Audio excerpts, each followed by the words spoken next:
I'm just looking. There's two P8s en route. There's one from. That's interesting. That's Mildenhall in that. There's one from RAF Mildenhall. We call it RAF, but it's a US right fighter wing base. Yep. Yeah. So he's flying up. He's not going to Kinloss. No, he's southwest of the Faroe Islands. He did a funny dog leg kind of course off the North Hebrides. Let me just look at what was his altitude? Because he's sort of climbed to flight level 33,000. So when he was off North Hebrides and he did that funny dog leg, he didn't drop back down. So he wasn't hunting for a submarine, which is something that you'd expect maybe if we were about to send a Trident boat out to sea. He might do a bit of sanitizing for us. He's not done that. He seems to have dropped off flight radar now, but it gives you like a dead reckoning track, doesn't it? So he's heading for Reykjavik. And there's another one which curiously has just dropped off, which took off from Reykjavik and was heading southeast. So same area.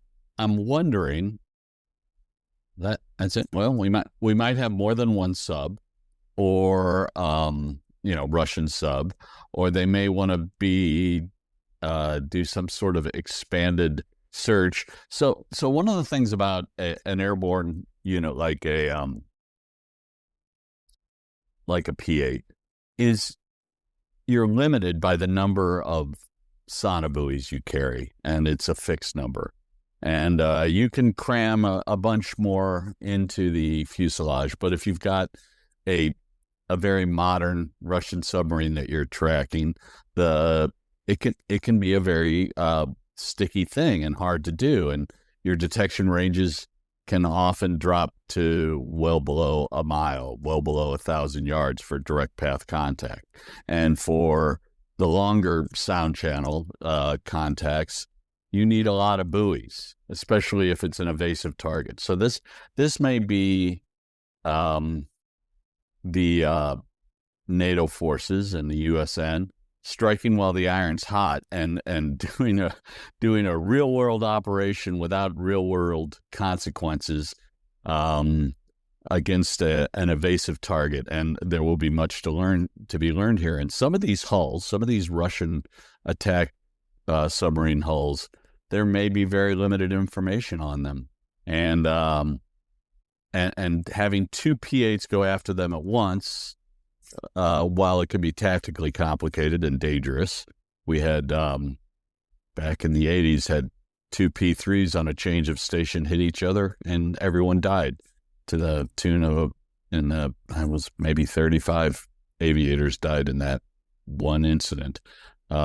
Everybody in the tubes of both of them. It was close to 30 anyway. But this sounds to me like they're making hay while the sun is shining. And also, there's a possibility that there isn't a Western attack boat to put on the tail of this sub. So they're gonna try and do this from an airborne standpoint only, because ideally, in the world of ASW, the best way to sink another submarine is a submarine. So a lot of times the goal would be to create a situation where your information could be passed to an attack sub, and that attack sub would end up tailing the enemy submarine. So one wonders which one of these scenarios is out there. But having two P8s out there at once is interesting. Folks, if you like what you're hearing here, we've got a little podcast called Shipwrecked, and that's spelled SHIPWREKT. And it's available on Spotify, Apple Pods, and YouTube. And also we have a Patreon channel. And for less than a cost of a pint, a lot less than the cost of a pint in downtown London, you can get a monthly subscription on us. and get all the information and ins and outs earlier than everybody else with exclusive content. So please feel free to look us up and consider joining our Patreon crew, or at least become a listener. We have lots of excellent content already in the can and on our Shipwrecked podcast. So that's my cheap commercial plea.